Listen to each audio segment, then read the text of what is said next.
Personale medico e tecnici della prevenzione dell'ULSS 4 collaboreranno con 33 autoscuole del Veneto orientale per formare i prossimi neopatentati sui fattori di rischio alla guida e trasmettere loro nozioni di primo soccorso. Il progetto, che prevede 2 ore di formazione e il coinvolgimento di circa 1700 ragazzi, prenderà avvio già in questi mesi. Noi andremo presso queste autoscuole per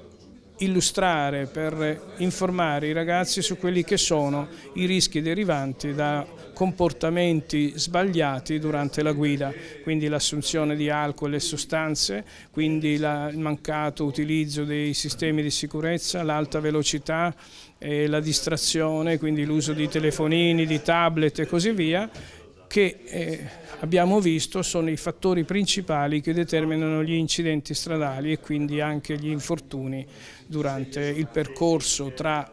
lavoro casa e casa lavoro. Questo è stato poi anche un territorio fortemente colpito l'anno scorso dalle morti di molti giovani e quindi è un contributo che l'azienda sanitaria e tutto il territorio vuol dare affinché le famiglie siano più tranquille e possiamo avere sempre meno incidenti, speriamo nessuno, appunto la prossima estate. Il nostro ruolo è da sempre un ruolo di formazione verso i giovani che si rivolgono a noi per fare la patente. Speriamo che questo sia realmente l'inizio di